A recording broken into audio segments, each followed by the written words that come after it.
Oh my God, dating apps are so stupid.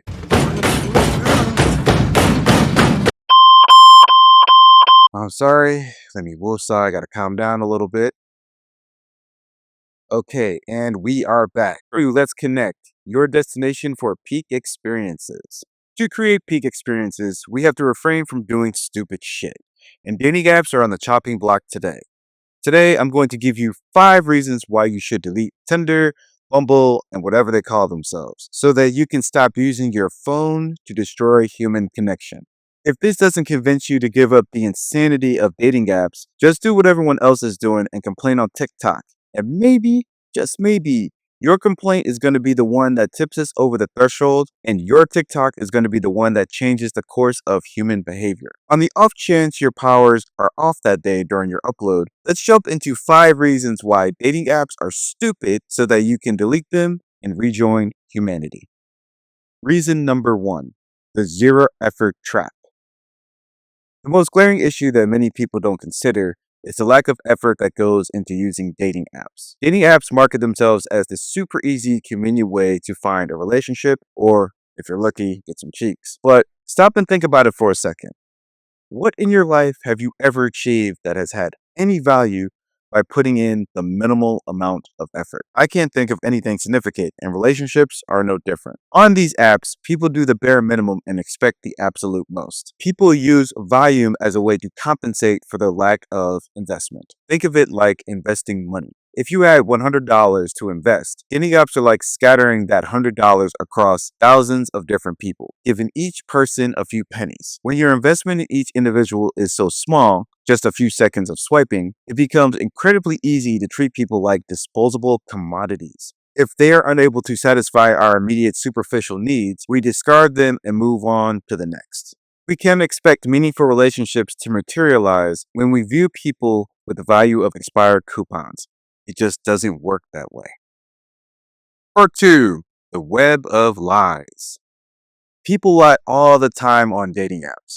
And depending on your perspective, some may be a little bit subtle, like adding a few extra inches to get past the filter, while others are on the more egregious side of things. It's not uncommon for people to hire their friends as marketing consultants to help them embellish their profiles like they're preparing for something as serious as Squid Games. On the more egregious side, you have people straight capping about their income, their heights, or opening up their ancient digital archives, knocking off some virtual dust from photos taken from Y2K when they look like a completely different person. And these people have the balls to get pissed when their date is a little less than enthusiastic about being hit with a deceptive marketing scheme, where online their day looked like their next mistake, but when they show up, they look like, why did you leave the house looking like that? Dating apps often build a foundation on deceit, which is a terrible starting place for any connection because lies are often uncovered, and when they are discovered, they're like a cancer diagnosis. The later it's found, the bigger its impact, and sometimes it can be irrecoverable. Number 3 is the filter fantasy. Filters don't actually work the ways that people think they do. This might seem obvious, but I want to approach the topic of filters from a slightly different angle. While I pretty much vehemently am against dating apps in general, I can understand the basic age filter. It makes sense to narrow down the pool from something appropriate. Most 25-year-olds are now trying to bring a man home who budgets based on SSI payments. However, most people, especially women, don't truly grasp how filters really work beyond just weeding out the untouchables. Filters don't just simply match you with who you be into. What they primarily do is increase the desirability of the individuals you see. By doing this, you significantly increase the probability that the person you are presented with is highly desirable in the dating market. And highly desirable means increased optionality. This increased optionality decreases the likelihood that they will commit to you. Filters don't just filter out people you're not interested in. They also open the floodgates to the upper echelons of the dating market. From the female perspective, women who use filters unexpectedly find themselves in competition with other women for the men who have a massive pool of choices because they are highly desirable. Keeping it a stack, most of you ladies aren't built like that. Most of you are not trying to constantly compete for the men that you want, and you'll forward faster than a MacBook Air and will rather open TikTok and complain about where have all the good men gone. Let's take a second to talk about the strategy of dating apps. And I'm using the term strategy very loosely.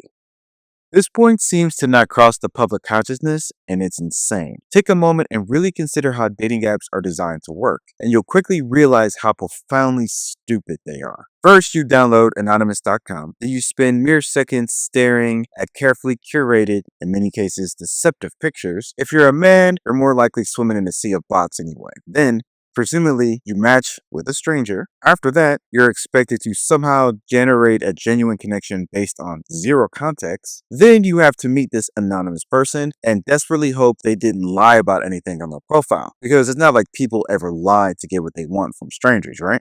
Then, based on this flimsy foundation, you're supposed to start a relationship. And again, this relationship is supposed to begin with a stranger. Let that sink in. Yeah, once you actually sit back and actually think about dating apps, it's really hard to use the word logic to describe their use. Last but not least, dating apps get rid of the cloak of invisibility.